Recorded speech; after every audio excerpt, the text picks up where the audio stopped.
Assalamualaikum warahmatullahi wabarakatuh.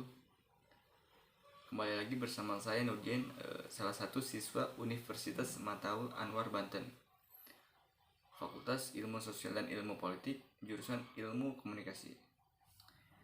Video ini saya buat untuk memenuhi salah satu tugas ulangan tengah semester, menulis kreatif, yang dimana di situ dibimbing oleh dosen Pak Saiful Halim. Baiklah, langsung saja. Tugas UTS menulis kreatif ini ada dua. Yang pertama adalah kita harus menjelaskan kreativitas dan contohnya. Yang kedua adalah menceritakan hasil karya blog dari kita sendiri.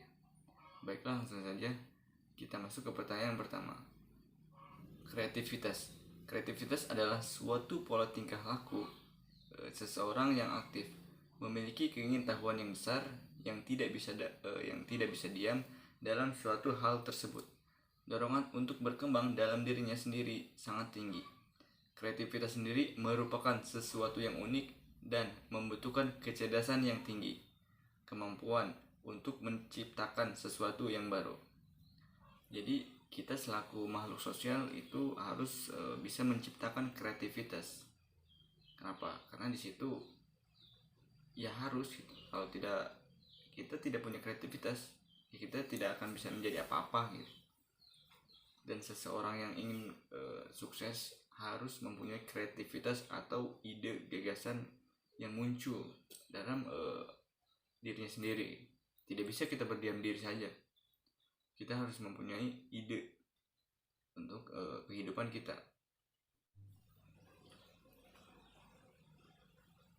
Jadi kita selaku makhluk sosial itu harus bisa menciptakan kreativitas.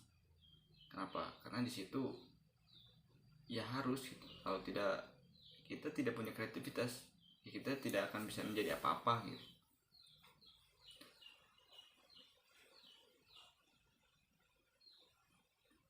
Dan seseorang yang ingin sukses harus mempunyai kreativitas atau ide gagasan yang muncul dalam dirinya sendiri. Tidak bisa kita berdiam diri saja. Kita harus mempunyai ide untuk kehidupan kita. Saya memilih salah satu contoh kreativitas content creator, yang dimana content creator adalah sebagai ajang generasi muda unjuk kreativitas di era digital saat ini. Beragam media sosial merupakan salah satu hal yang setiap harinya tidak lepas dari setiap elemen masyarakat.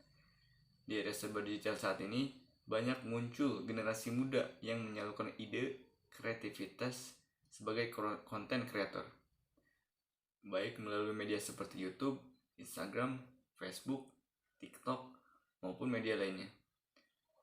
Saat ini pun jenis konten yang ada sangat beragam, mulai dari konten memasak, konten bermain musik, konten pembelajaran, dan lain sebagainya.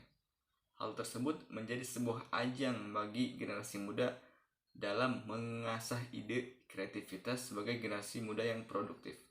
Jadi kita selaku makhluk sosial juga harus membaca peluang ke depannya.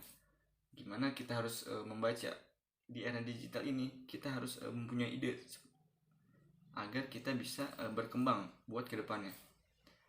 Selanjutnya jawaban nomor 2. Saya memilih blog saya yaitu Warung Inspirasi. Kenapa saya memilih itu?